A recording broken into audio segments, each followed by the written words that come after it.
Welcome to the Pennsylvania Trolley Museum's Zoom series, Trolleyology. My name is Kristen Fredrickson. I'm the Assistant Manager of Visitor Experience here at the museum. Thank you so much for joining us today, and welcome back to many of you who have joined us before. This virtual series features programs on Pennsylvania transit history topics and stories about our collection that you can experience from home. And we're continuing these programs regularly, maybe a little less frequently in the summer because folks are out doing things. But if you have a show you would like to share that fits the museum mission, please let me know. You can find my email address in your confirmation email that you got tonight. That would be anything about Pennsylvania, the trolley era, or cities where our streetcars come from. And if you have a program that doesn't quite fit those guidelines, please reach out anyway. I'm keeping a list if we ever, need to go a little further off topic. And we have a full list of upcoming presentations on our website at patrolley.org, which I can share in the chat in just a couple minutes here. And I do want to extend a very special thank you to those of you who donated when registering for tonight's program, and all of you who've made donations through our website. And we truly, truly appreciate your support of these virtual programs. And for those of you who might be new, we were established in 1954 as the Arden Electric Railway by a group of trolley enthusiasts called the Pittsburgh Electric Railway Club. And the museum opened to visitors just a few years later in 1963 and is actually located along the route of the former trolley line between Pittsburgh and Washington, PA. You'll find almost 50 trolleys and electric railway cars here, about 20 of which operate. And about 30,000 visitors per year take the 4-mile scenic ride here at the museum. And before we get to our program, I do want to let everybody know that June has been very exciting for the new Welcome and Education Center. The first steel has arrived, which you may have seen in our newsletter last week. And if you want to learn more or donate to our capital campaign, please go to patrolley.org/support. I'll put that in the chat as well. And one last thing before we get started, the 2023 Western Pennsylvania Trolley Calendar is newly available online. It just came out. You can order it on the little store tab on our website, patrolley.org, and I will get that in the chat. Okay, and now without further ado, I would like to introduce today's presenter, Tom Morrow. He's a native of Detroit and grew up in Western Michigan, and whose first electric railway memory was on 11th Street in Michigan City, Indiana. Tom moved to Dayton in 1984 and has resided there ever since.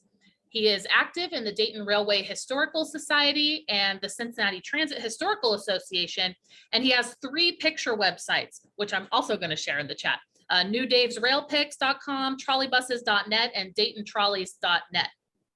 Now, at the end of the presentation, we will have a question and answer session with our presenter, but the chat box will be open. So if you have a question about a slide, feel free to enter it there.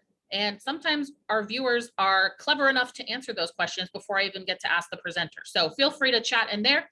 And just a note, we are recording this for YouTube, and we're going to keep our microphones muted and our videos off during the presentation, just so there's no accidental interruptions. I will invite everybody to turn those on at the end. All right, Tom, take it away. All right, I'm going to try and share this screen. Let's see if it's going to work. All right, what do we all see here? Do we see Dayton's interurban history? Yes, that is what I see. Yep, I see the map, the opening title slide. Well, that's good. I just want to say thanks, Kristen, for the introduction tonight. This is the first, I've been doing Zoom presentations now for 27 months. And this is the first time that my computer failed me, but I have a hot spare. So we were on the hot spare tonight. And let's see if this will load and move. Before we get started, though, this is just a little bit of happenings in Dayton. And as Kristen alluded to, I'm in Dayton, so that's why I'm giving the presentation on the interurbans of Dayton. But of course, we have trolley buses in Dayton, and you can see here, we have one of the RTA trolley buses on Salem Avenue, north of downtown. And with the note, say hello to the Oakwood Street Railway. They're digging up Salem Avenue, and they came and found the Oakwood Street Railway, which has been lying there dormant since 1936. And we've got yet another photo. We have actual rail in the street still, but it hasn't been used in quite some time. So that's what's going on in Dayton. Tonight, we're going to talk about the growth and decline of the interurbans in Dayton from 1889 to 1941. And we can argue whether the real dates are 1895 to 1947. It really depends on how you count.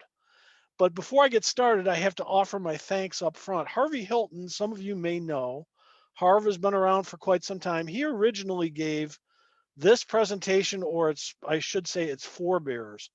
I took it over from him about 12 or 13 years ago, added a few different graphics, made things look a little bit smoother, I think. The late Cliff Scholes provided a lot of the photos here. Those of you who know Dave Orsey is a book author with books on the Pennsylvania Railroad and the Baltimore and Ohio. He has a thing set up at our local historical museum called the Miami Valley Transportation Archive, where we've been scanning in photos. Bill Van Doren, I think he's given presentations to this group previously. Bill is a walking library of what went on in the line between Cincinnati and Dayton.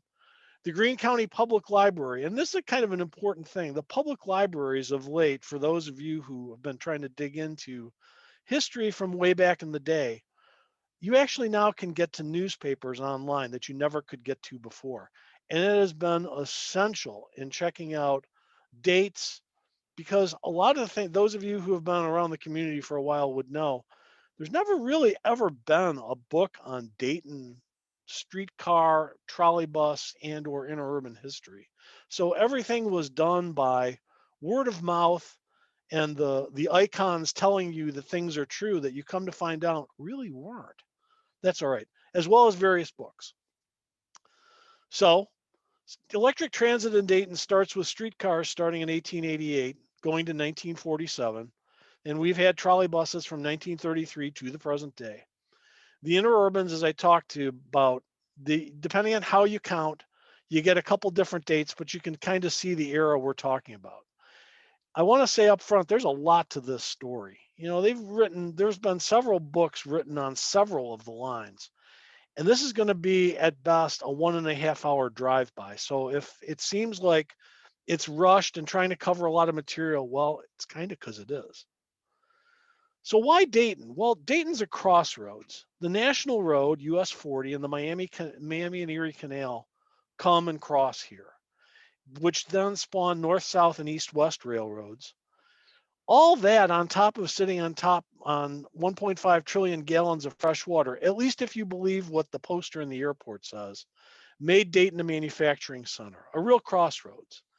You're getting to the area of more hilly south end of Ohio. Now, I recognize that, you know, in context, talking about southern Ohio to somebody from Pennsylvania is not probably it's not a fair comparison. But for those of us who grew up in relatively flat Michigan and flat Ohio, well, it's kind of hilly and bumpy down here.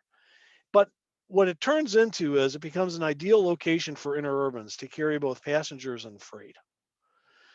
So here are the interurbans in southern Ohio circa 1901 or 1902-ish. You can see a large dotted line. I don't know if you can see my cursor at all. Kristen, can you see my cursor? Yes. You've got a dotted line here, and that's the canal. They're still trying to keep it alive in 1901, 1902.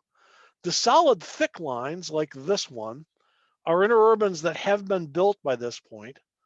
And then the dotted lines that you see here are interurbans that are theoretically under construction. And then thin solid lines are projected interurbans. And if one of the things that it's worth noting is you can kind of see the lay of the land here. This land that you see here is relatively following river valleys and able to move back and forth relatively easy. So there's a desire to build a lot of lines. When you start getting over here, it's kind of hilly and it's not really so easy to get through. So this is where a lot of the concentration of the interurbans in Southwest Ohio came. Zooming back out a little bit, this kind of gives you an idea of the import of at least where Dayton sat in the grand scheme of things. It was one of the connections of the two connections that get you from Ohio to Indiana. One of them through Dayton. Well, actually, I should say there are three. The Dayton and Western, the Dayton and Northern, and then going up to Van Wert and the Fort Wayne, Van Wert, and Lima were all ways that the Ohio lines were able to connect with the Indiana lines. So it was pretty important.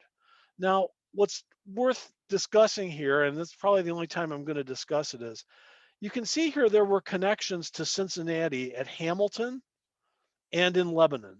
And you'd think to yourself, well, the lines went all the way down there, when in fact they didn't.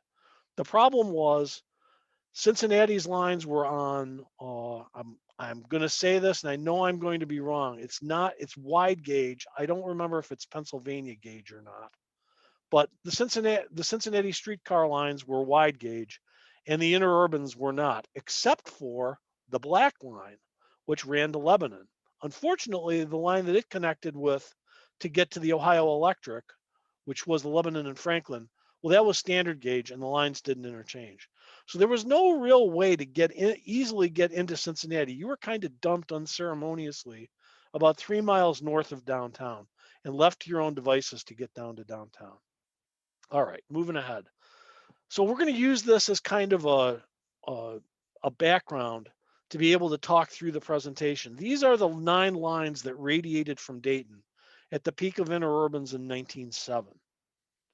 We're going to start with 1889. In 1889, the board is clear. There's nothing there. Nothing. 1890, the Hamilton and Lindenwold gets built right down there in the lower left-hand corner. 1893, the Miami Valley Railway between Piqua and Troy gets built right up here north of downtown. By 1897, we've connected Dayton to Lindenwold through Hamilton. By 1900, we have a line to Eaton, which is the gateway that's going to get us to Richmond, Indiana. We have the Dayton, Springfield, and Urbana that has been built now between Dayton and Springfield. And then the 2 lines to Xenia, the Dayton Xenia Rapid Transit, which is the top of them, and then the Dayton and Xenia Traction Company, which was the line below that went to Belmont. 2 lines going to Xenia, and we're going to talk about that. As well as a short little extension at the south end of Mount Healthy. This is all by 1900. By 1901, things are taking off. We've built the Miamisburg and Germantown. We've now connected the Dayton and Troy, connecting with the Miami Valley Railway, getting us all the way to Piqua.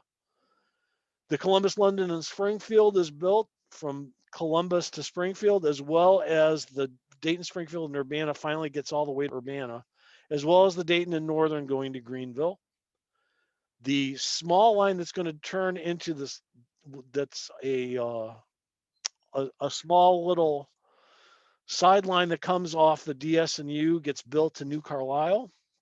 By 1903, it's really starting to flush out. The Dayton and Western has gone all the way to Richmond, Indiana. The Dayton, Covington, and Piqua has been built north of town. We've had what's going to be the last extension of the south end line to Cumminsville from Mount Healthy. The Urbana, Bellefontaine, and Northern gets built between Urbana and Bellefontaine. The Springfield and Xenia goes between Springfield and Xenia. We extend the Dayton and the Western Ohio comes down from Lima, gets to Piqua. By 1904, it's really flushing out. Lebanon and Franklin gets built. The Springfield, South Charleston, and Washington Courthouse, I believe that's the name of the line, that's built out of Springfield. The line is finally completed and hooked to Indiana to Muncie through Union City on the Dayton and Northern. The Springfield, Troy, and Piqua, which incidentally never went to Piqua, is built by this time. By 1908, things are starting to retrench. We've lost the Dayton Xenia Rapid Transit, which used to run where that arrow shows. We have completed, finally, what's going to turn into the mighty Ohio Electric, later the Cincinnati and Lake Erie, between Bellefontaine and Lima. By 1918, we've lost 3 lines now in the south end. By 1922, we've lost the part of the line that went to New Paris off the Dayton and Western, as well as the Springfield, South Charleston, and Washington Courthouse. By 1926, lines are starting to go away. 32, they continue. 34, 37. By 38, all that we're left is you can go from Dayton to Mount Healthy or the city streetcar line to Belmont, which is a neighborhood in Dayton. By 39, all that's left is the line to Moraine City and Belmont. and by 41 it's gone. So that's the growth and decline. Now, what's also, I think, kind of an interesting thing that I started thinking about in giving the presentation is, how does interurban travel cost compare to today? Well, we can go back to the Cincinnati Enquirer of July 1905. They would talk about an Ohio book with, for $10, it'll buy you 1,000 miles of travel, basically a penny a mile in bulk. Now, each book contains 245-cent coupons. Don't do the math there because the math doesn't work right. You get a bonus. And no trip is usable for less than 2 coupons. So basically, it's 10 cents a trip. Now, inflation from 1905 to 2022 is approximately 32 times. So $1 in 1905 is $32 in 2022. It says in the article, Dayton to Cincinnati is 50 miles. So therefore, that ought to cost about 50 cents in 1905. You convert those 50 1905 cents and you get $16.43. I go out to greyhound.com and I come to tell you, well, you know what?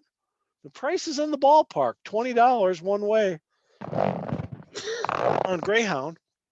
Now, the interesting thing though is there are only 2 buses a day from Dayton to Cincinnati on the dog. So, but the point is, travel roughly costs seemingly the same. Maybe it's not the right style, but you get from point A to point B.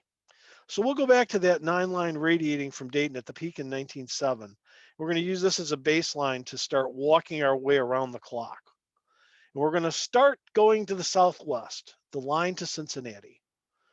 So the original line here opened at least at the Dayton portion of it, and then not necessarily the Hamilton and Lindenwold portion, but the Dayton portion opens in October of 1895. We have various names of lines, and I'm going to say right now, I've probably missed some because there were a lot of different names and a lot of different owners. As an example, well, you can just see the original lines and what they eventually ended up being controlled in turn by in what year. It was a very successful line from the standpoint of carrying passengers and carrying freight. And so that's why it passed into so many hands. It came into Dayton on South Main Street. Now, all of it was abandoned by 1939, except the portion between Dayton and Moraine, which was operated until September 41 as the Dayton Suburban Railway. All right. Now, there's a lot of people when they talk about this line say, well, the line opened in July of 1896. That is not true. The line opened October 21st of 1895 because you can take a look at the newspaper articles, which will tell you that the line opened, and B, somebody almost got hit. So we know the cars were actually running. That was October of 1895. Now, admittedly, that wasn't very far outside of Dayton. It was probably on the order of 3 miles to get to Calvary Cemetery. But the point was the traction opened then. It was subsequently extended to Miamisburg, Ohio in July of 1896, which we'll see here. This is day 1 to Miamisburg, and this is the part where they say the low bidder got the bid to build the bridge, because Dayton car number 8 caved that bridge in on day 1.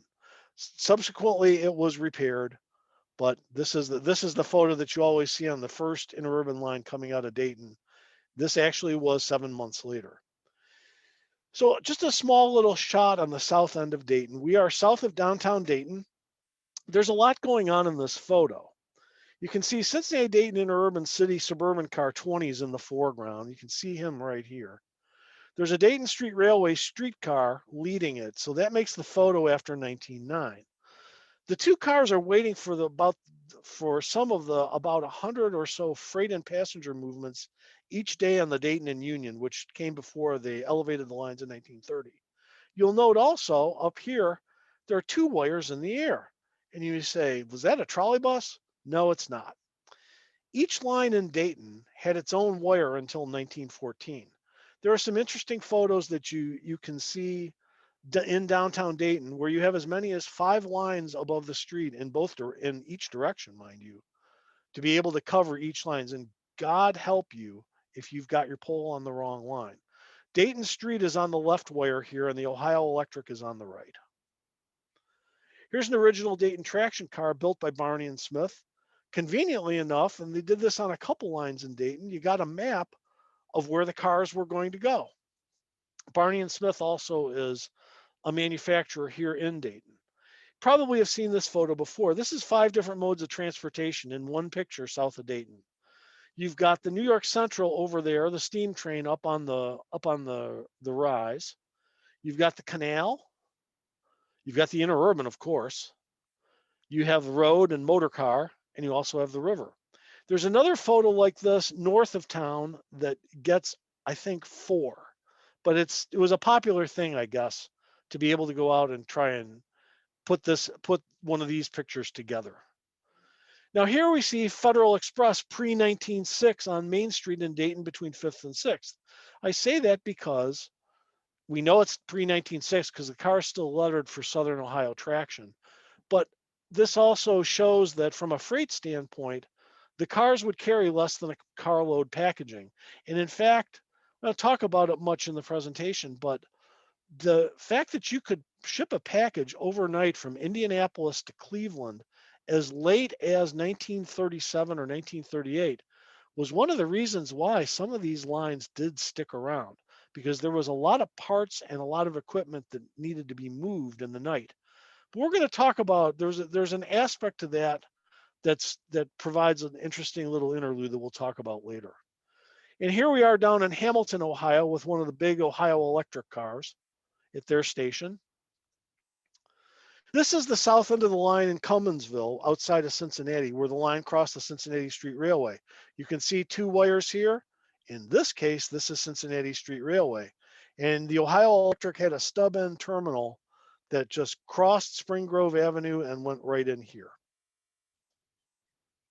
So that's all I'm going to talk about on the main part of that line for right now, because that's a presentation in and of itself. We're next going to move to the Lebanon and Franklin. The Lebanon and Franklin came into being in May of 1904. It was abandoned in January of 1919. You can see a shot of one of their cars. It merely ran as kind of just a branch line from Franklin, Ohio to Lebanon, Ohio. And you can see here, there's a photo. This is a photo that we're looking north on the Ohio Electric, looking toward Dayton. And we know we're in Franklin because there's the Lebanon and Franklin car over on the right-hand side of the screen, waiting for transfer passengers from the main line. And that's all I'm going to talk about for the Lebanon and Franklin. The next line we're going to move to is the Miamisburg and Germantown, yet another branch line off this one. Now that comes into being in July of 1901. And it's controlled by the various different entities that were around from 1902 to 1918. And they abandoned the line in December of 1919. One of the key and critical reasons for the abandonment was the bridge failed in the 1913 flood. Fortunately, Car 14 was on the other side of the bridge, on the west side, and operated for 6 more years by itself, all alone, without a rail connection to Miamisburg. The new bridge was built without track. So when they built that new bridge, you wanted to go to Germantown, you had to get off the car in Miamisburg, walk across the bridge, and then get on Car 14. And now here's the Florentine Hotel in Germantown, Ohio. And this is when the Dayton RTA served Germantown. It doesn't serve it now, but the RTA was using the same lot, at least same street that the Miamisburg and Germantown did. And here is stranded Car 14. All right, next line. We're going to take a look at the Dayton and Western, going west out of Dayton. Dayton and Western starts in July of 1898 between Dayton and Eaton. They extend to Richmond in August 1903, and then they build a branch to the sanitarium in New Paris in November 1903.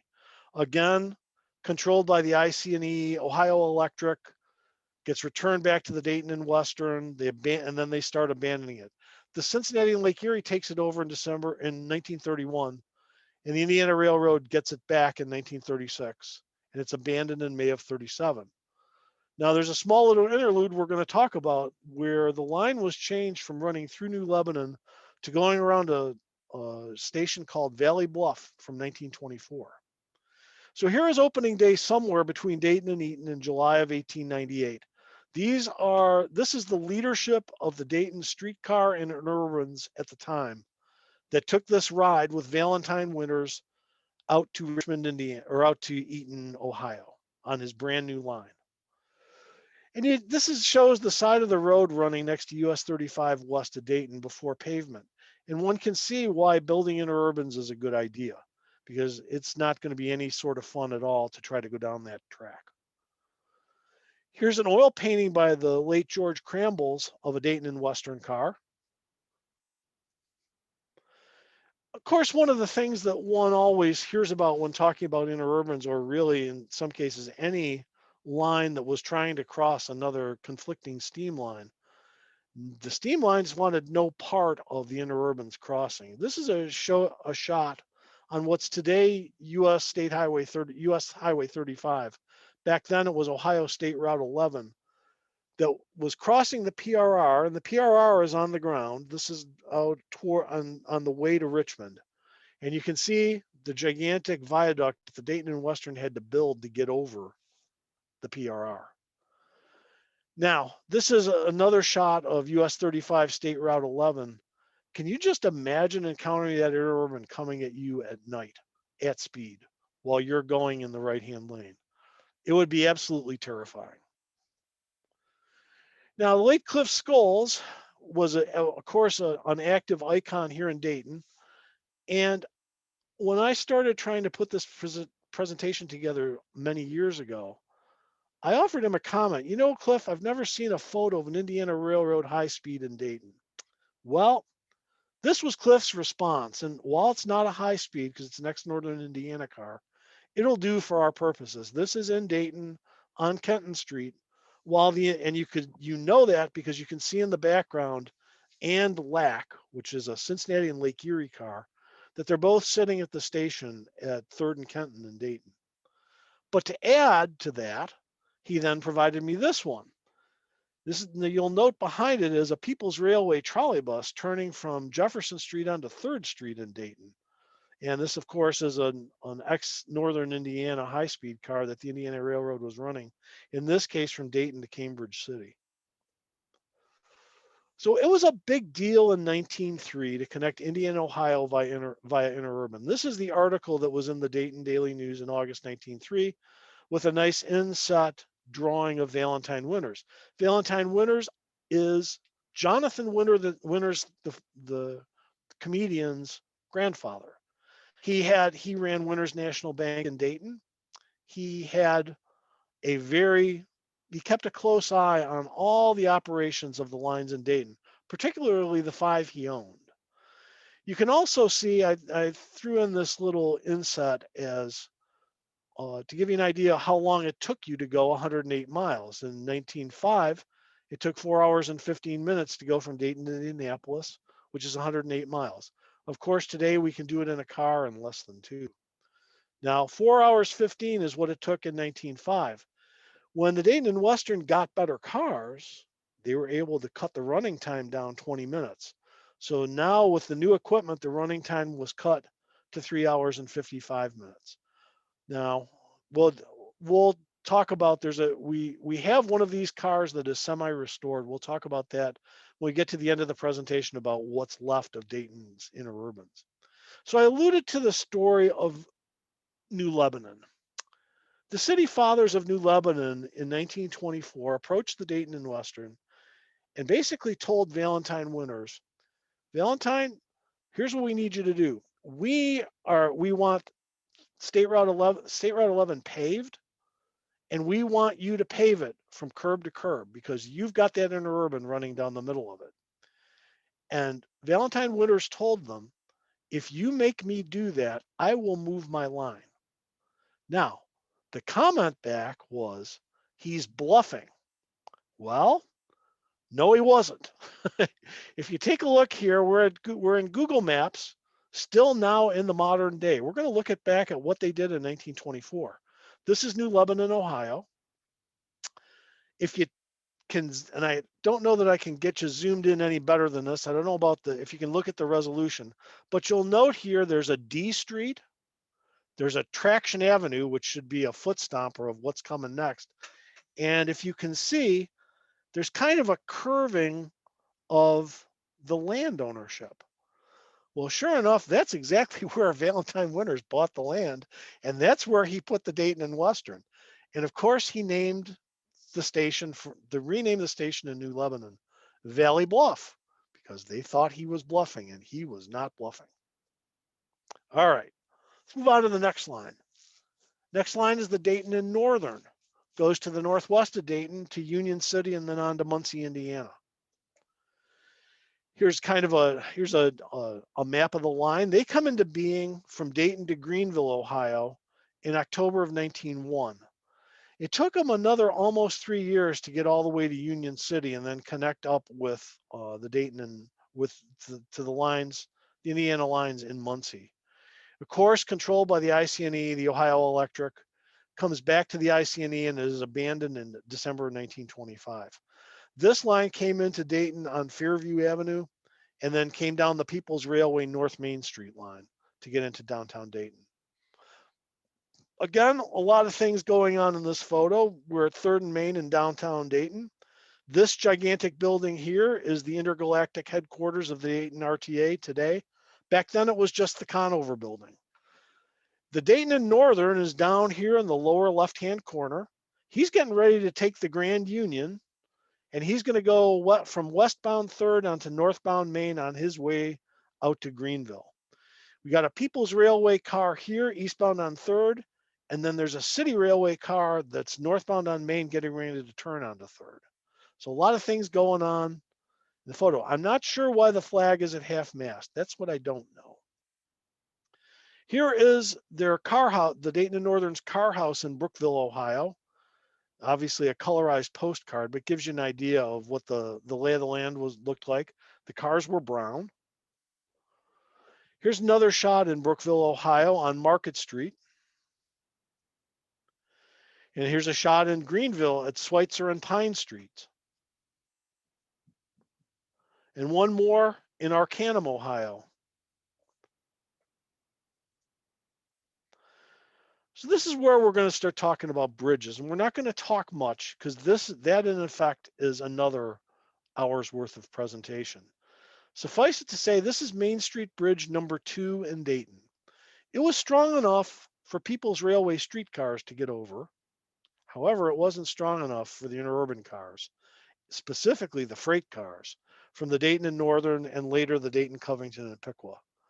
We had a similar problem in Dayton on the Kiowee Street Bridge, which is, if you look at this photo, it is down the river another, call it a half a mile.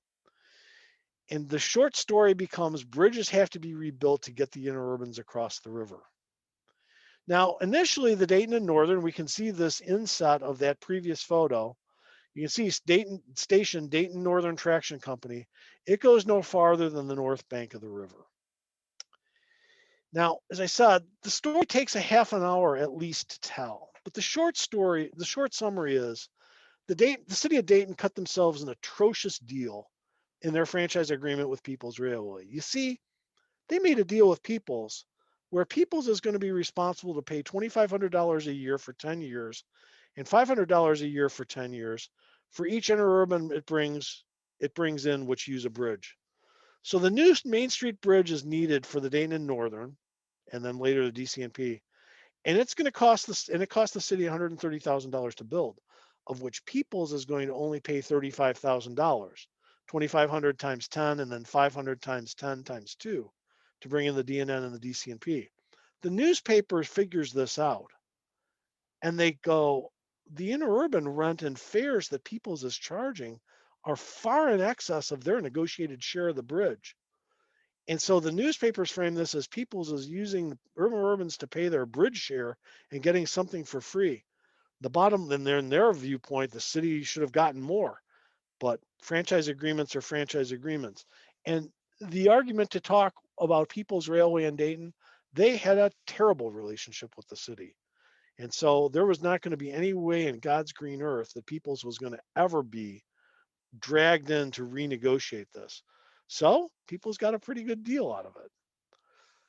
Now, another side comment, you ever think there was competition between the interurbans and steam railroads? Of course, we know there was. But here's an example that you can actually see with your own eyes.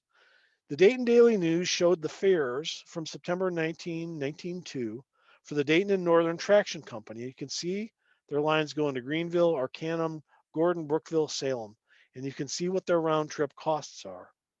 Well, if you take a look at the Dayton and Union Railroad, the steam railroad, reduction in rates in effect November 25th. Curiously enough, it looks a lot like the rates that you see over here for the Interurban. So if you ever wonder if there was competition, the answer is absolutely there was. All right, moving on to the next line. The next line is going to be the Dayton, Covington, and Piqua, going north out of Dayton, called the Overlook Route. The line was opened from Dayton to West Milton in June of 1902, and then extended from West Milton to Piqua in October of 1902. They eventually abandoned in November of 1926, and they came in on North Main Street on People's Railway. Here is one of the DC&P cars. Not sure exactly where it's at, but it's obviously a DC&P car. The DC&P had an attraction, and their attraction was a facility or a landmark called Ludlow Falls. Whoops, sorry about that. You can see it was a large bridge for a small interurban going over the Big Four, and it's right there at Ludlow Falls. But it was a picnic and leisure destination. There weren't, as it turns out with the Dayton lines, the DC&P did most of the advertising for trying to be able to get people to go ride the lines, to go to a picnic attraction or somewhere to go on a Sunday afternoon. The rest of the lines really didn't have a whole heck of a lot. There were a couple of amusement parks in the city that the streetcars served, but not really a lot of real famous big venues. But this was about the only one that there was. Now here's the DC&P is running behind the Dayton and Troy in Troy, Ohio, at Public Square in Troy. DC&P being the yellow car and the Dayton and Troy out in front of it. Here's DC&P car 18 in Englewood, Ohio. I draw your attention to the fact that the man who was making the sign apparently didn't know how to make an S. I swear to God, I did not Photoshop this. That's what the photo looks like. Now, one of the landmark things around Dayton, and it's kind of maybe some might look at it as kind of a boring thing, is the Miami Valley Conservancy District, the set of 5 dams that surround Dayton that prevents the flood of 1913 from hopefully ever occurring again. As part of the American Society of Civil Engineers Convention, which in 1922 came to Dayton, they visited the Conservancy District and they traveled to Englewood Dam via how? Take a look at that right over there. That would be the DC&P. This bridge is going to become US 40, but at this point in time, it's not quite yet US 40. Now, there's arguments that go, not arguments, but there's confusion that goes on. Of course, we know many of the interurban lines just through history had multiple different names. To confuse people, perhaps to the nth degree, there was a Dayton and Troy interurban railroad, and there was also a Dayton and Troy traction line. The Dayton and Troy traction came into being prior to December of 1898. Now we can see, though, the original Dayton and Troy here in 1901 is going to be now renamed the Dayton, Covington, and Piqua in order to be able to make sure people do not get confused about the same 2 lines going from Dayton to Troy, Ohio. This is something that's we can go back and I'm not trying to criticize Rich Wagner, who wrote the DC&P book, because he used what he had available in the 1970s. However, in his book, he clearly states the first public timetable appeared in the Dayton newspapers on August 23rd, 1902. By virtue of the fact now that we have these things scanned, we can tell you for a fact it was on July 8th of 1902 that the first of the timetables showed up for the DC&P. As I alluded to before, the DC&P did a lot of business in terms of trying to take people to Ludlow Falls / Overlook Park, which is the park that overlooked Ludlow Falls. These are just a small smattering of different ads that would run in the newspaper that showed you could ride the DCNP to get to these places with special excursion rates. All right, moving on, the Dayton and Troy. Dayton and Troy comes into being as a piece of a line that's built by the Piqua Street Railway between Piqua and Troy in September 1903. That is reorganized as the Miami Valley Railway Company. The Dayton and Troy finishes the line between Dayton and Troy in December 1901. They leased the Miami Valley Railway in May of 1902. And this whole thing gets abandoned in August of 1932, which we'll talk about later. This is the Dayton and Troy, though, is the first line that gets you between Dayton and Toledo. They're a partner in the Lima route that ran with through service with the Western Ohio to take you all the way from Dayton all the way to Toledo. Here's a stage shot on the Dayton and Troy with a motor car pulling two New York, New Haven, and Hartford trailers. There were several of these trailers that the D&T owned that they used from time to time. Here's another stage shot, which is even less realistic, with a motor car, a trailer, and then two box cars behind it. As I alluded to, Dayton and Troy had a relationship with the Western Ohio. This is Western Ohio Car 10, serving on the Lima route, going from Dayton to Toledo, and it's loading in front of the D&T's station on Jefferson Street in Dayton, which is between 2nd and 3rd. RTA trolley buses run the other direction. Well, actually, this one is pointed north. So RTA trolley buses run in the same direction today, this same street, same location. And here is a Dayton and Troy car on Jefferson Street between 2nd and 3rd. Now, if not for the fact that there's something going on with the lens, the car isn't actually as big as it seems, but they were relatively big cars. That's all I want to talk about for the D&T. We're going to now look at the Dayton, Springfield, and Urbana, going northeast out of Dayton to Springfield. Complex, Dayton, Springfield, and Urbana comes into being in February of 1900. They connect to Urbana in March of 1901. Columbus, Linden, and Springfield comes into being in July of 1901. Urbana, Bellefontaine, and Northern gets to Bellefontaine in October of 1903.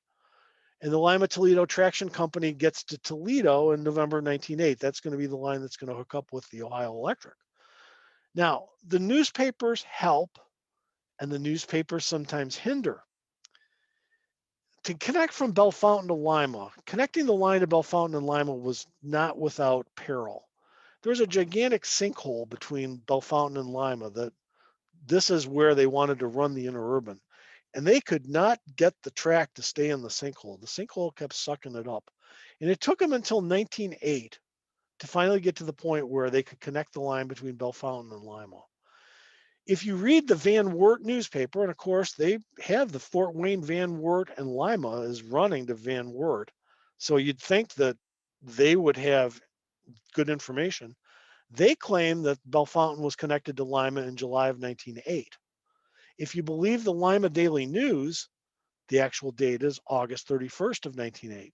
Suffice it to say it was sometime in the summer of 1908.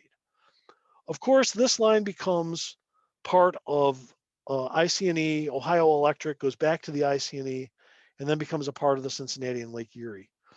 The line to Springfield, from Springfield to Toledo, is abandoned in November 1937, and then the line from Dayton to Columbus is abandoned in October of 1938.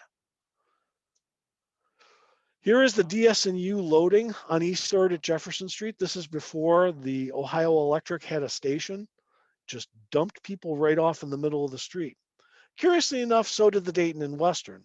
And you can see both the Dayton and Western and the DS&U here at 3rd and Jefferson discharging their passengers. You can see there's you can see a little bit of the crossover.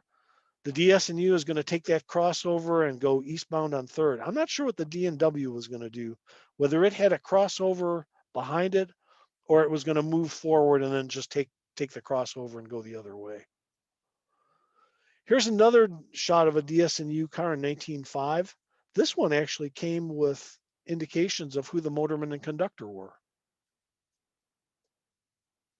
Here we are in London, Ohio. This would be on the Columbus, London, and Springfield.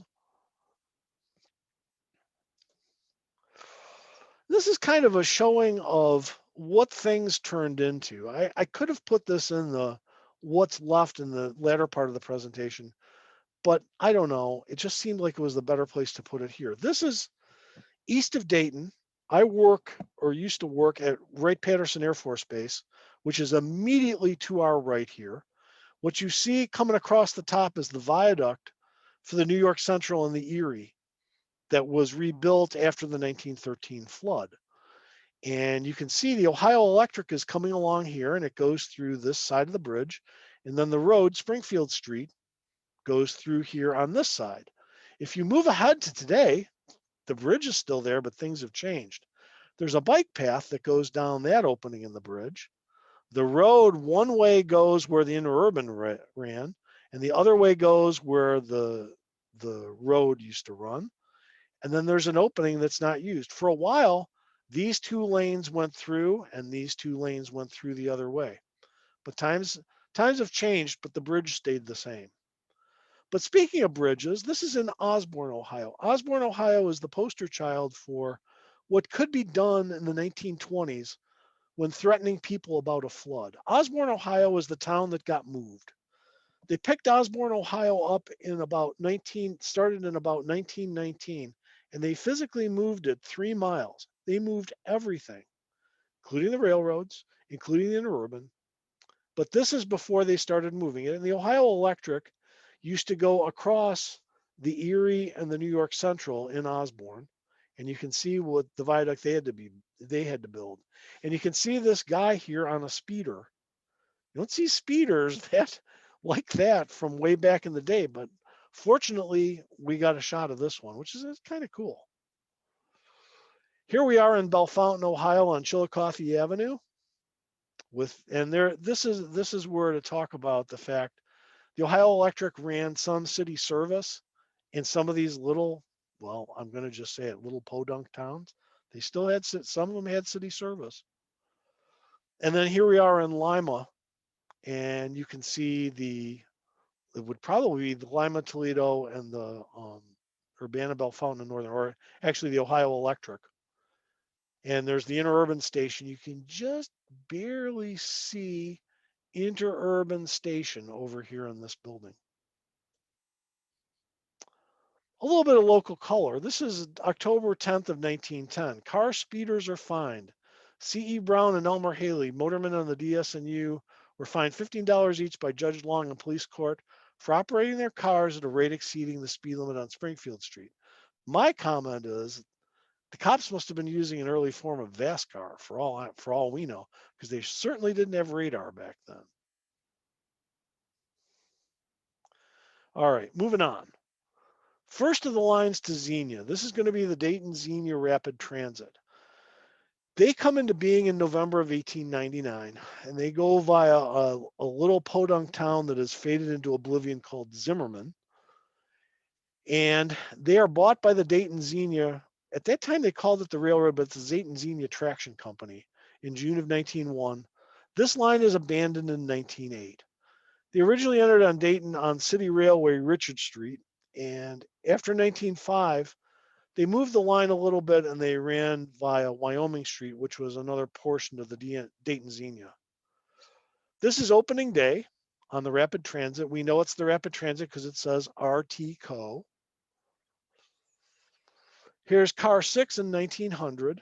Now this car was eventually absorbed into the combined Dayton Xenia Rapid Transit and Dayton and Xenia fleet.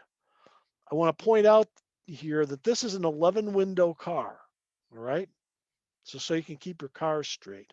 Car 6 is an 11-window car. Because we're now going to talk about the Dayton and Xenia, or the Dayton and Xenia. It also has a complex history. They build this line to go to Xenia about, we'll call it 3 or 4 miles south of the Rapid Transit. They go through a region of Dayton called Belmont and then continue to the east to get to Xenia. They have an extension that they build to Spring Valley, Ohio, which is another good 15 miles out of town in April of 1900. They buy the DX Rapid Transit in June of 1901. They reorganize as the Dayton Xenia Transit Company in July of 1901. And they are reorganized then as the Dayton Springfield and Xenia Southern in September of 1909. They abandoned the Dayton and Xenia Rapid Transit in 1908. They abandoned a portion of the line to Spring Valley going from about right here, which is where Roslyn would be, in December 1917. They go only as far as Beavertown, December of 1920, and then this final little link on Smithville Road in Dayton is abandoned in February 1923. The lines reorganized the Dayton Xenia Railway Company in July of 1926. They eventually abandoned the interurban service in September of 1937, and they keep running city streetcars to Belmont, and they convert that line to trolleybus in October of 1940. And eventually they sell the trolleybus line to City Railway in November of 1955. Now, there are two lines to Xenia. We talked about that. Xenia is another smaller crossroads. You got the Little Miami River going to Cincinnati, no canal though. You've got the B&O Wellston Division and the Pennsylvania Railroad coming through Xenia. I believe the New York Central also served it.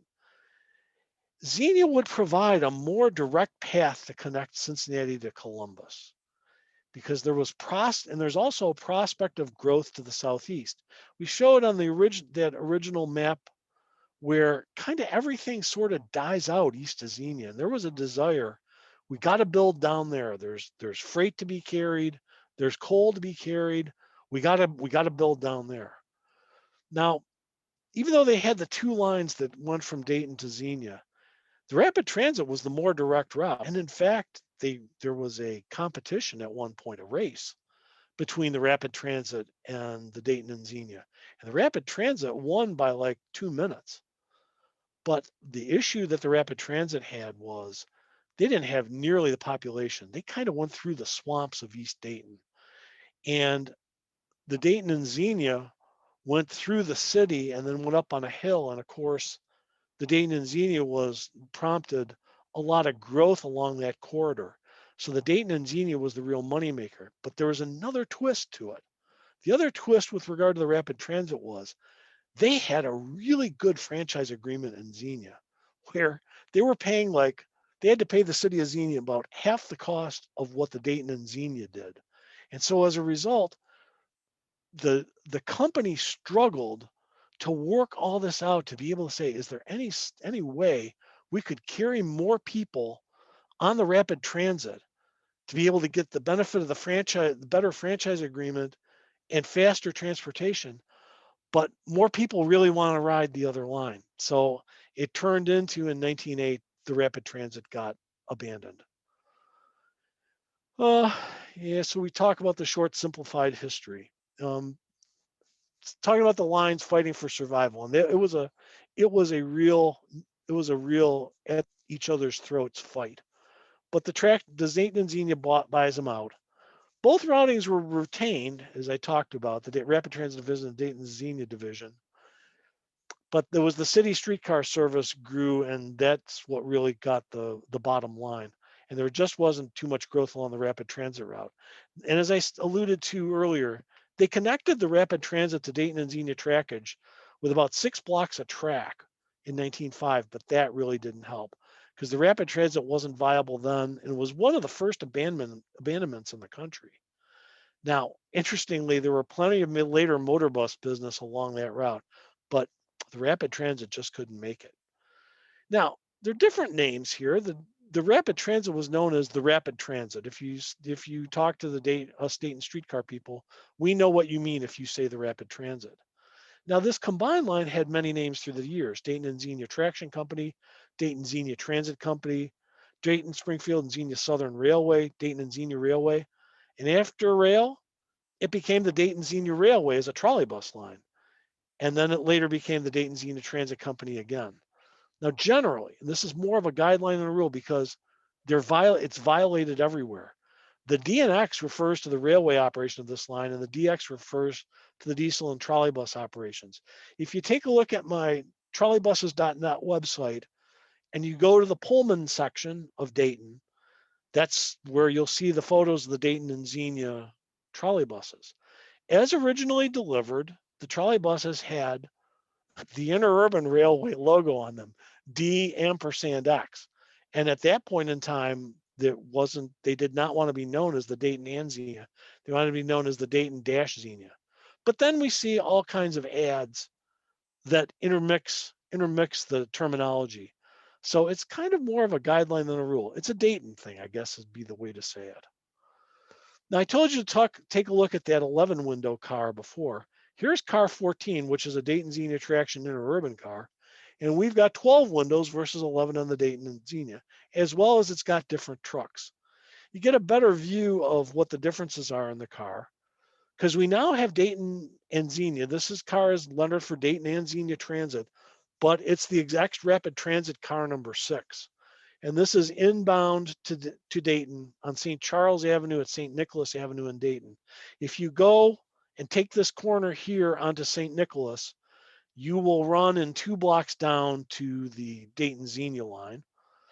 If you would go up St. Nicholas Avenue another 4 blocks, you're going to come to the Dayton, now I've lost it. One of the streetcar companies in Dayton. It's the Dayton Street Railway. I don't know why I couldn't say it. Here's another Dayton and Xenia car. It's car 22. It's a city car, although where it's pictured here, it's pretty far out in the country. It's about 7 miles outside of Dayton in Bellbrook, Ohio, on the way to Spring Valley. I don't know how well that car was to ride, but I can't imagine it was going to ride too well for as long a distance as you had to go. Dayton and Xenia had open cars, as well as did the Dayton, Covington, and Piqua. This is one of the Dayton Xenia open cars along today's Wilmington Pike near Roslyn Avenue in Kettering, Ohio. And it's on the line to Spring Valley. And here is the terminal station for the Dayton Xenia at Spring Valley.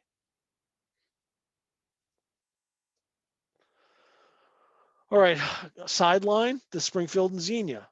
Yeah, technically it didn't go into Dayton, but it kind of became part of the Dayton and Xenia, so I include it for completeness. This line starts out as the Little Miami Traction Company, incorporated in January 1901.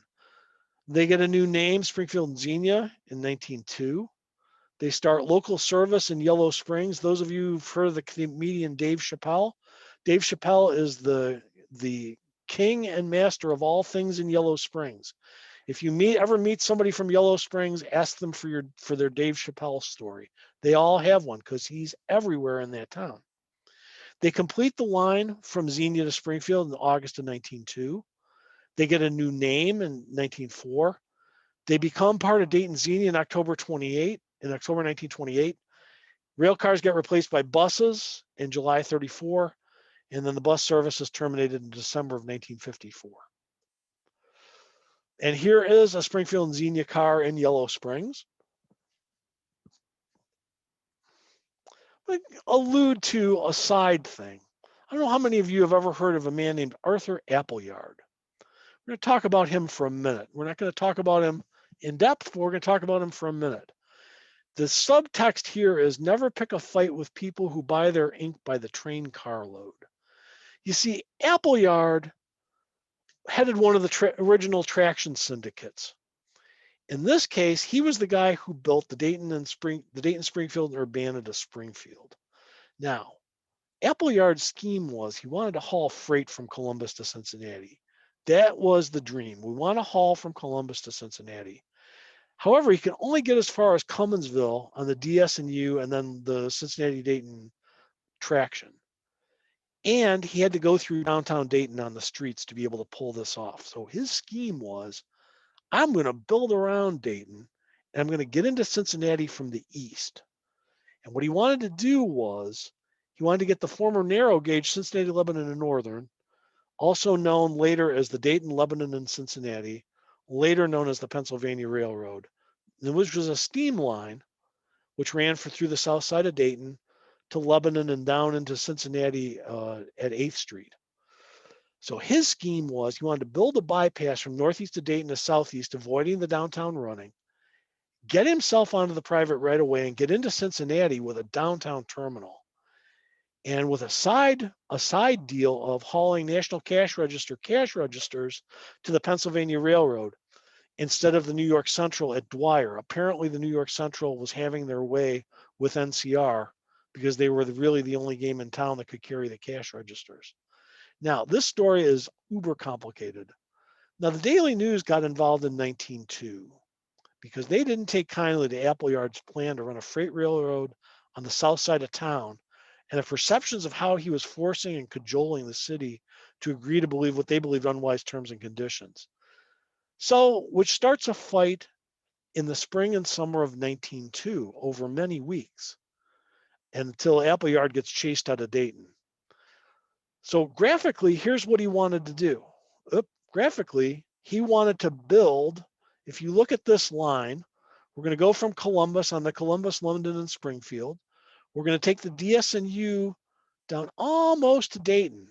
Now, the DSNU and then the Cincinnati-Dayton traction would ultimately run down to about here, not kind of just barely inside Cincinnati. What he wanted to do was build a short little cutoff and hook up with the line at Lebanon Junction, which is that's railroad talk for where the CL&N had a switch, and then he was going to run on the CL&N through Lebanon all the way down. It's a really great scheme. The problem was he pissed off the wrong people, and he pissed off the newspaper. Now, I'm going to just leap to almost to the end. Black is the BCA job. BCA is the Board of Civic Affairs job, and further evidence makes it clear that crooked work ensued. Member Bates is caught in the mesh of compromising incidents and facts.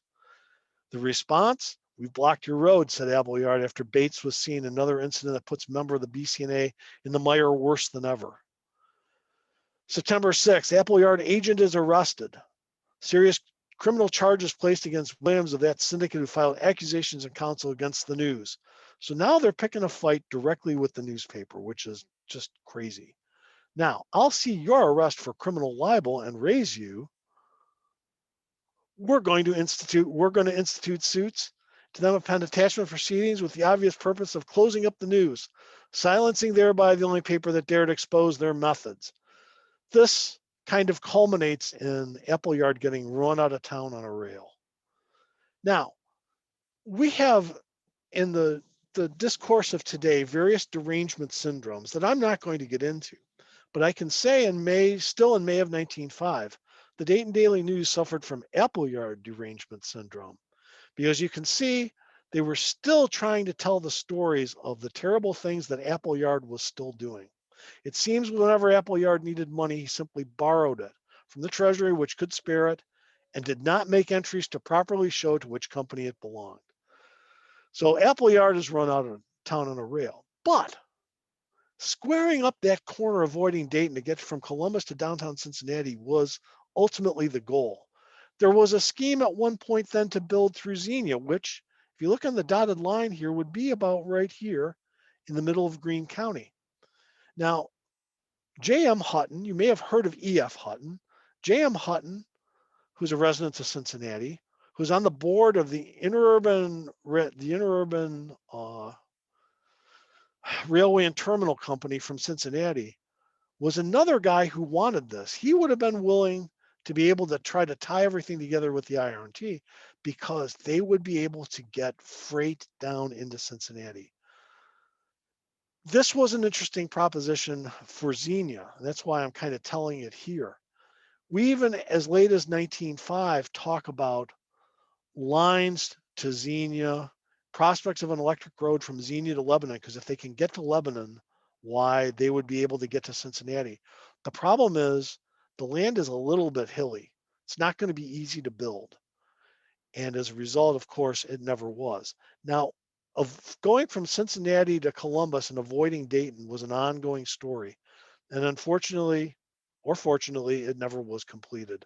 But that was always the scheme and the plan. And there were a lot of different schemes and plans with various interurban lines in Dayton. This is just one of them.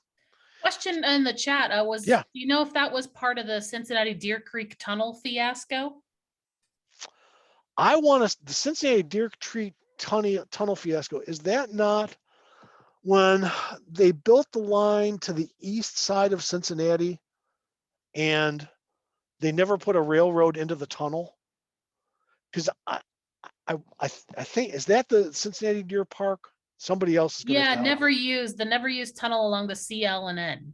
Yeah, well, this was not a part of, it wasn't the interurban story. That was the CLNN and and its narrow gauge versus wide gauge or versus standard gauge argument, to my knowledge. You'd have to talk to a guy named Dan Finfrock. Finfrock can tell you everything you want to know about the Cincinnati, Lebanon, and Northern, but I'm not, there was not a portion of it that I know of that had to do with the interurbans. And I'm sure there's probably people Googling right now that'll prove me wrong. And if they do, that's great. That's not a problem. Thanks. So moving ahead to later days, the mighty Ohio Electric, whoops. A lot of different lines united together, these disparate lines that were running to various and sundry different places, including now extensions to Fort Wayne and Defiance, as well as almost to Pennsylvania, to Zanesville, Ohio, not that close, but kind of on the way. You can see a lot of different lines. They came into being. The flood of 1913 was the death knell of the Ohio Electric. They just could not recover. With all the bridges they had to rebuild and all the line they had to rebuild, they just could never make money at it. And so the various lines reverted to their original owners or lessors. One of the things, though, that the Ohio Electric sort of brought to Dayton is the idea of trying to get a union station in Dayton for the traction lines. And you can see here in September of 1901, important deal pending and will likely be completed, right? It's pending. That's your magic word, pending, in September of 1901. We're going to dial ourselves ahead another 7 years to August of 1908. They're still talking about building an interurban terminal station for the Gem City. Long talked of improvement has taken definite shape. Early building a much needed depot seems now to be assured. Well, not really. Let's move ahead. It takes us until November of 1910 when the traction union station is finally built. Now, the rhetorical question of pending, the answer is apparently 9 years. Because you can see here's our removal announcement Sunday, October 30th of 1910. They actually are going to move the station, the operations, which were on the street, to this facility at Kenton Street and 3rd Street in Dayton. And this is we see here a Dayton and Northern car about to leave for Union City. Now, the Dayton and Xenia, Dayton and Troy and DC&P have kept their station in the arcade at 3rd and Main all this time. They never were part of the Ohio Electric, and thus they never were part of this. An interesting sidelight I'll just bring your attention to. If you see this pole right here, this pole that's right here, I believe that pole is still around, and we know it's still around because it still has this little uh, uh, wire holder still on top of it, but still at the same location. Just kind of an interesting thing. There's a lot of old infrastructure in Dayton if you know where to look for it. You can see that line that's carrying feeder wires is also here in this later picture after the interurban station gets now not part of the Ohio Electric and is now reverted back to, in this case, it's going to be the Indiana Columbus and Eastern Traction Company and the Cincinnati Dayton Traction Company.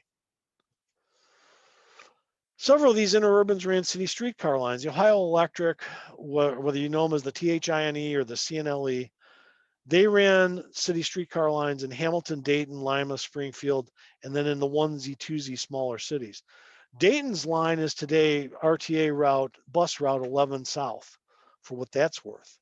Dayton and Troy ran city streetcar lines in Piqua, and the Dayton and Xenia ran city streetcar lines in Dayton, which is today RTA's Route 7 South, going on Wyoming and Watervliet, as well as the city streetcar lines in Xenia. I alluded to the fact that Valentine Winters was the big wheel in terms of Dayton. Valentine Winters had a small little traction empire. And it was he and some gentleman named Clegg and then also some gentlemen named Fernandings. They ran City Railway in Dayton. They ran the Oakwood Street Railway. They also owned the Dayton and Troy, the Dayton and Western, and the Dayton and Xenia. And that's kind of a reason why none of those lines ever became part of the Ohio Electric, because Valentine Winters was not going to let that necessarily happen. You see here the Piqua Street Railway, which is a city streetcar operation of the Dayton and Troy. This is an ex-Oakwood Street Railway car that was running city service in Piqua.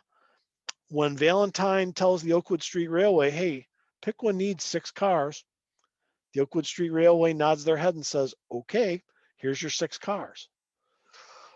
In Xenia, the Rapid Transit ran city streetcar service. Here's one of their cars at the county fairgrounds. Here we are south of Dayton, near the NCR factory, about to cross the Cincinnati, Lebanon, and Northern, or Dayton, Dayton, Lebanon, and Cincinnati, depending on when you're referring to it. This is the Ohio Electric coming north. Now here's the finalists in the Dayton car stuffing contest. No, really, this is the line coming south out of Dayton.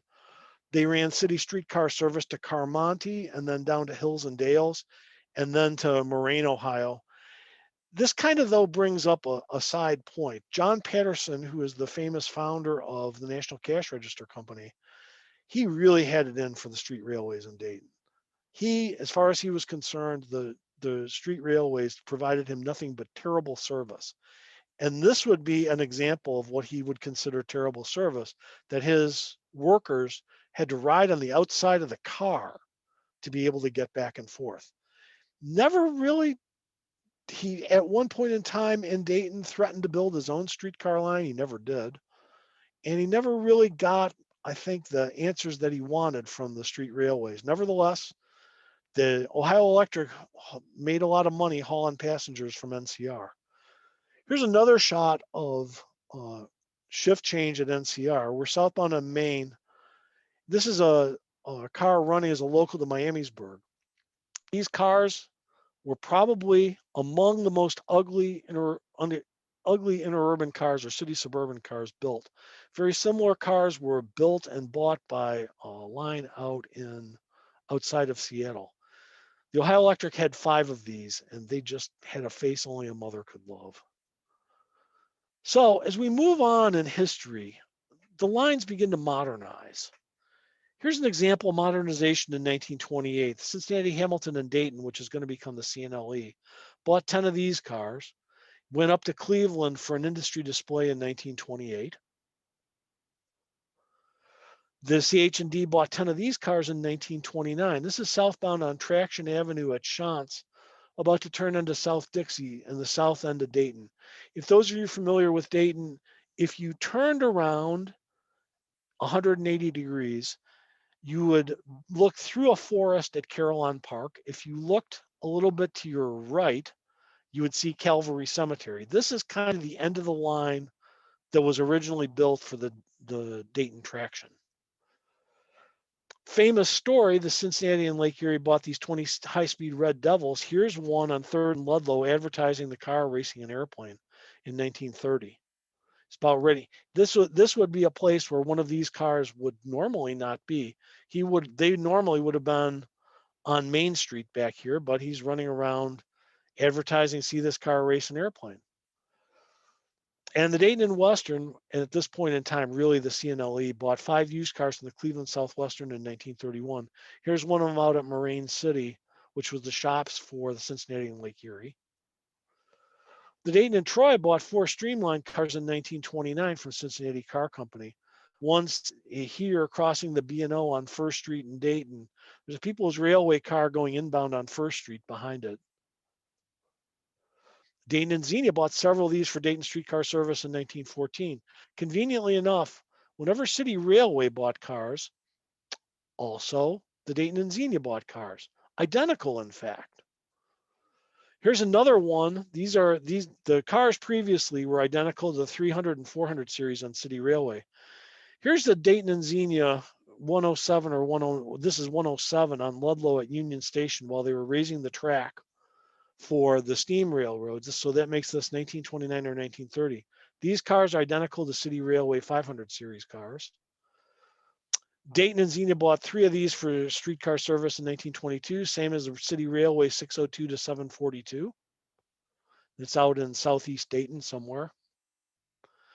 Now, these are not the same cars as you just saw on the last page. They bought these used from Maumee Valley in 1923. Dayton and Xenia did. And then they bought 4 of these in 1923 for interurban service, but at the end of the line, they started pulling city runs as we got closer to 1940. This is turning from Wayne Avenue onto Waterville in southeast Dayton. The RTA trolley buses run here today. And Dayton Xenia 160 was originally a Springfield and Xenia car, and it's sitting here at the car barn. They got these when they bought the Springfield and Xenia. Interestingly, though, the cars had to offset their trucks to operate in Dayton because of the Devil Strip. This car was subsequently sold to Oklahoma Railways as their 232. So getting toward the end, we come with the Cincinnati, Hamilton, and Dayton Railway in March of 1926. It's operating the line from Cincinnati to Dayton. They build new shops. They bought those steel cars we talked about. They abandoned the old shops. And in January of 1930, they're merged into the mighty CL&E. And here is the mighty CL&E, organized by Tom Conway in December 1929. They run the service from Cincinnati to Dayton, Dayton to Richmond, and then Dayton to Columbus and Toledo. You can see the abandonment dates, which we've alluded to a couple different other times. The Dayton Moraine portion, after the abandonment in 1939, was taken over by the Dayton Suburban Railway Company. The line, they sold the line to Richmond to Indiana Railroad in July of 36. Subsequently, the Indiana Railroad abandoned that line in May of 37, and the rails between Elmhurst Avenue and Miller Road were sold to the Drexel Transit Company, a subsidiary of City Railway, in 1937. They proceeded to start running city streetcar service a year later. And then C&L&E motor buses operate service over most of the abandoned lines. They subsequently are acquired by Greyhound in 1946. And we're going to see if this works. I've got a movie, if it'll come up. Kristen, is there anything special you've got to click for a movie? Is it embedded in your slideshow? It is. Try clicking again, see what happens. Yeah, I'm not seeing it. Yeah. Well, the movie was going to be actually showing the high-speed car doing the race between the high-speed car and the biplane. Now, it takes away some of my thunder, but it's worth noting that at long last, the truth came out in March 27th of 1978, where I was the pilot and part owner of the fleet biplane used for this demonstration. Was paid $25 to fly the plane slower than the urban car, and I recall the details and timing of this stunt so the photographer could get the picture at the right time.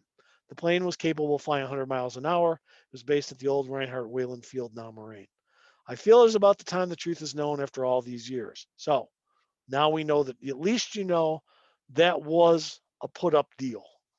Not that you didn't know already.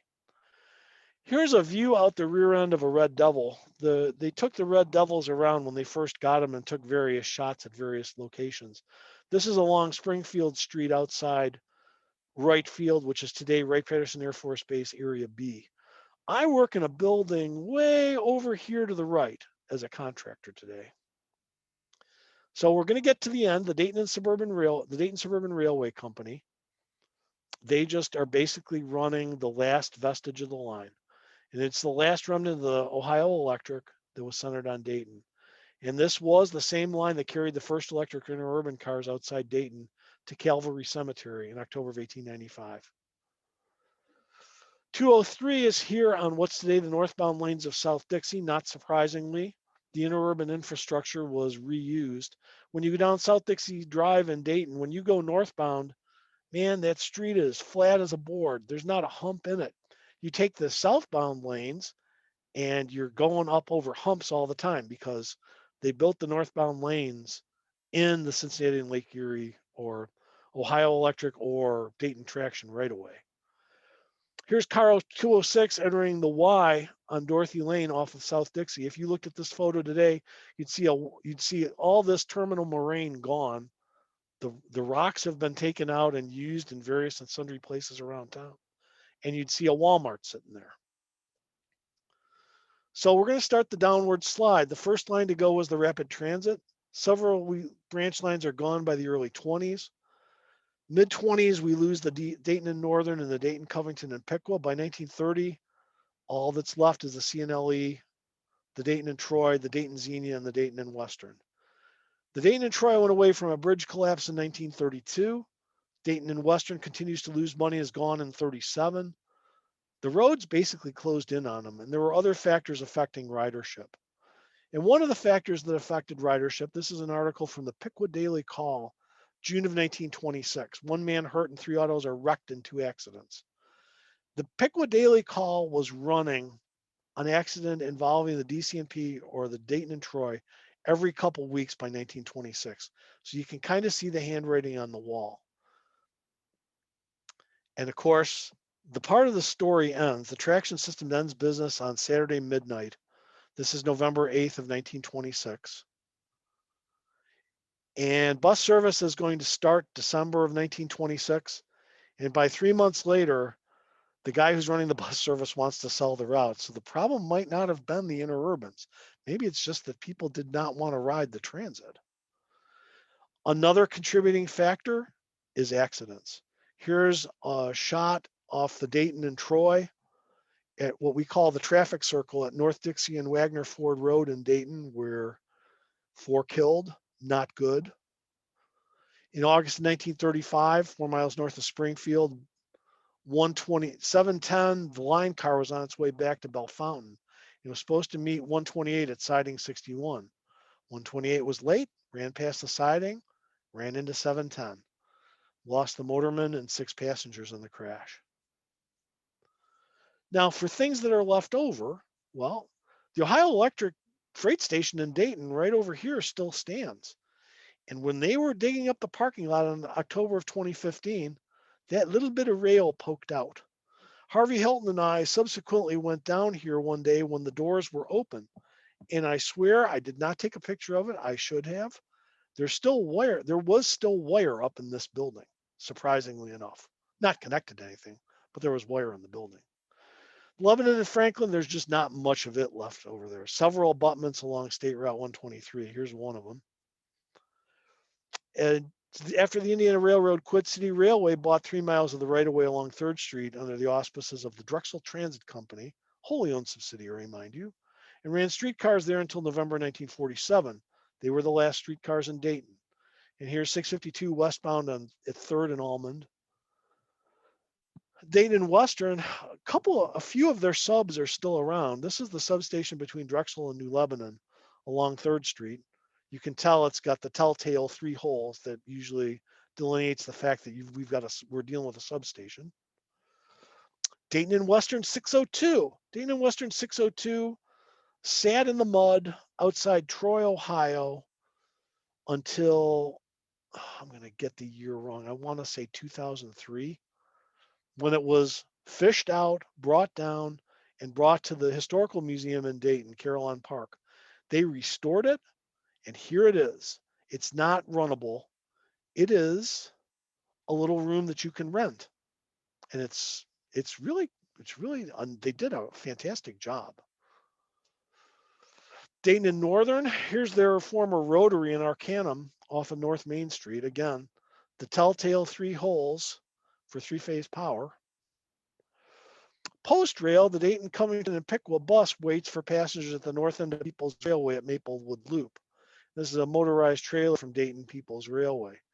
Now, people subsequently bought the DCMP track to Forest Park in 1927, and the reason for that was there was an attraction, an amusement park called Forest Park that was up there, and it was about a 1.5 mile hike from this location. So People's Railway bought the remaining track of the DCMP and then proceeded to run streetcars all the way up there until 1940. Now, just a rhetorical question. I'm sure all of you, and I have to admit, this is really set up for the same presentation I gave to CERA in Chicago. Who can forget the Dayton, Covington, and Piqua cars which went to the North Shore? Now, you know DCMP cars went to the North Shore, don't you? Well, they went to the Houston North Shore in 1926. 12 and 22 went there. Later, the cars were converted into express cars. Now, what is unanswered is, so the Houston North Shore was built in 1926.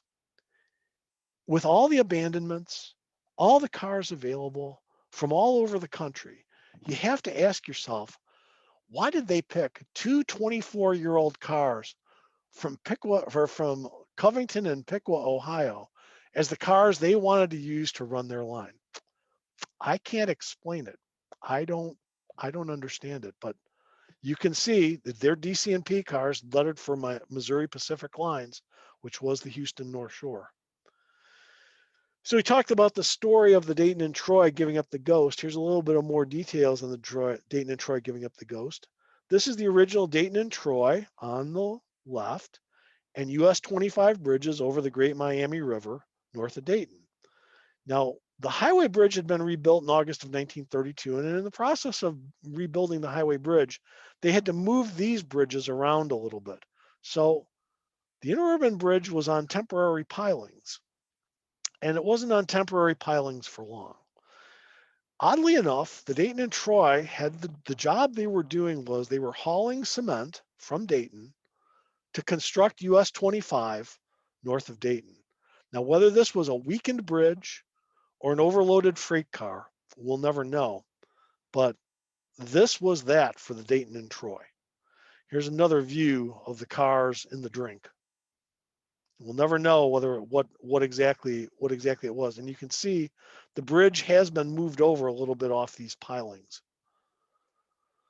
So after the bridge collapsed, they attempted to run for another week before they threw in the towel. This is one of their first motormen, Pete Spruckers, who ran the first car from Troy to Tip City in 1901. This is W.M. Kessler, last superintendent of the D&T, and 270 is the last Barney and Smith car built by, at least that the Dayton and Troy had. And this is at the Troy Fairgrounds on August 10th, 1932, and it is going to be the last run of the D&T.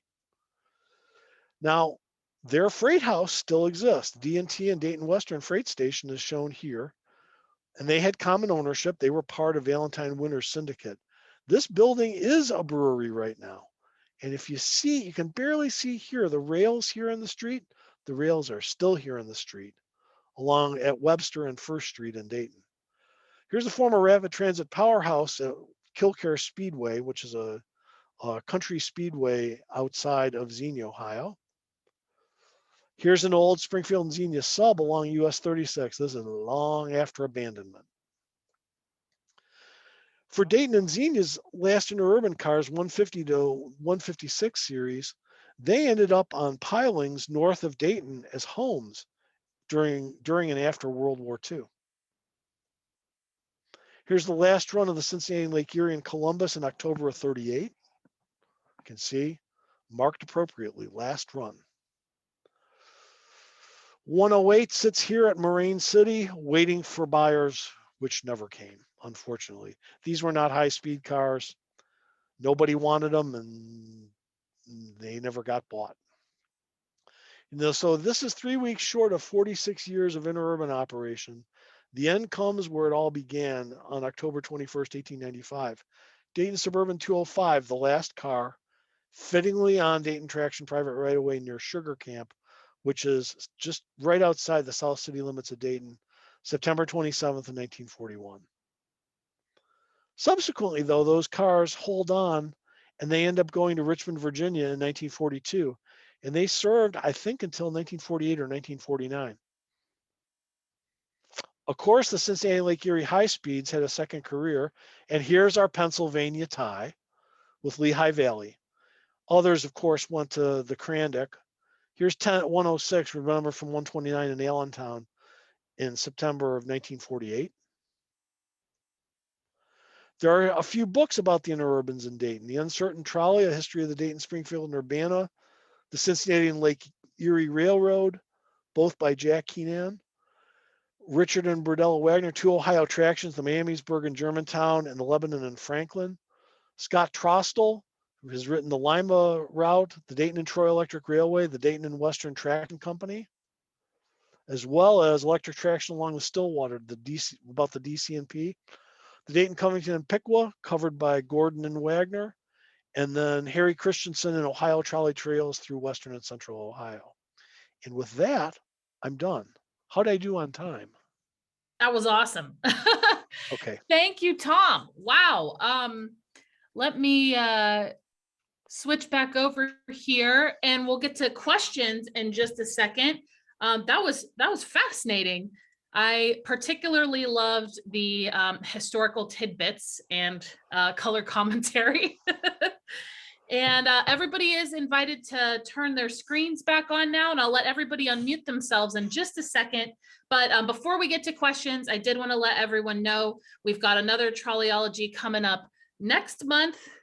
July 19th, George Gula is going to be presenting the colorful cars of Pittsburgh, about all the ad cars and, you know, all those super colorful photos that you see of Pittsburgh PCCs, not just PCCs either. So tune in for that, and then ride the trolley to the fair. On August 13th to 20th, we'll be doing our usual park and ride service to the county fair. So it's always fun. Sometimes we run up to 7 streetcars at once. It's like a transit system. It's really, really cool. If you haven't been out for that before, it's a blast. So let me see here. Again, if you haven't made a donation yet to the Pennsylvania Trolley Museum, now is a great time. And you can visit patrolley.org/support to do that. And just to note, our membership rates are going up on July 1st. So if anyone here would like to become a member, today is also a great time to do that, just so you can lock in the earlier pricing. Okay, Tom, if you have a second, you can feel free to scroll through the chat. We're getting some really nice comments. And there were some questions that came up during the presentation that people actually already answered. So one of the ones early on mentioned was from Paul Grether. Actually, he mentioned that the CNLE ran a bus Right. From Spring Grove to Government Square. And he's absolutely right. I didn't talk about it, but the Cincinnati subway, which still exists today, the scheme was they were going to put the Ohio Electric into that subway. And the 100 to 109 that were bought, as well as I believe all the Red Devils, they were bought with traps, with the idea being that there was going to be kind of like the way the North Shore runs, or even the South Shore runs in Chicago, where when you're out in the country, they pull the trap door up and you can go down the steps. But when you're in the city and you're either on the elevated or at a station, they put the trap door. The trap door makes a floor level walk. Those cars were built, and those cars were bought and built with traps, but of course they never used them, sadly. Let's see. I did let everyone have the ability to unmute. So if you would like to say something, feel free to unmute yourself. How come I can never start my video the second time? Oh, because I turned it off to start with. So I will ask you to start. You should be able to start it then. Thank you. There you go. Kristen, I'd just like to say thank you for organizing this, and Tom, very good presentation, very entertaining. Thank you. There's a question here from Tom Rooney. On the McCullough book on the Wright brothers, he credited the Interurban line from Dayton at Sim Station as a way the inventors could test their models outside the eye of competitors. Yep, that's absolutely true, at least as we understand the history here in Dayton. I don't know that the trolley is an 8-mile ride out of town. It might be that far, but they certainly do, as a function of the Wright brothers. The Wright brothers, it's not really a museum, but the historic site, they do mention the fact that they use the Interurban. What is really kind of confusing, though, is for those guys to get from their bike shop on the west side of Dayton, they would have had to transfer downtown. They couldn't ride straight through. So they'd either have to take a city railway streetcar to 3rd and Kenton to get on the DSNU, or they'd have to ride, I suppose they could ride the Dayton and Western on 3rd Street if it even pick anybody up inside the city limits. George says, yeah, pilot racing the plane was told not to get out of the car. That's exactly right. Yeah, but it's a bummer the video didn't work. Actually, one of the introductory videos at the Pennsylvania Trolley Museum has some footage from that. So Okay. I All think right. probably a lot of people are familiar with it. So we didn't Sure. miss too much. Okay. Yeah, feel free to unmute yourself if you have any Yeah, questions. if you've got questions, I'll try and answer them. Got a question for you if you can hear me. Yep, can hear you. I'm from a town in Dayton, Ohio called Medway. Yep. What Yeah. was there? Because I used to play in the woods when I was a little kid. There were some road beds and there was also some old, I mean, this was 60 years ago, concrete buildings. My mother probably would have killed me if she saw me Right. climbing in the tunnels. What That- were those? That was the powerhouse for the DS&U. Okay. They had, and it was a gigantic powerhouse. This was back before they started building rotary converters. This is so it was a gigantic powerhouse that they had there in Medway. I don't know that there was talk at one point in time, because the little line that showed coming off the main line of the Ohio Electric, or the Dayton, Springfield, and Urbana that went to New Carlisle, it went through Medway to get there. And there was talk at one point that they were going to extend it, but just like with all things, there was a lot of talk, but a lot less action. Okay. Thank you. You've answered a 60-year question. Excellent. Some more nice comments coming in. George Gula really liked your use of maps and great photos. I really like that one of the velocipede rail bike with the Yes. with the trolley on the bridge. That was awesome. Jack says nice presentation. And then Gary asks, could you talk a little bit about Dayton? It's not the largest city in Ohio, so why was it the focal point of all of these interurban lines? Because it's where the lines came together. Dayton was a large manufacturing town, but it was where canal crossed major road. The canal crossed US 40 crossed the canal in Dayton. The Pennsylvania Railroad, the New York Central, the B&O all came down through here. And it's kind of on the edge of where it's really a convenient place to start building railroads.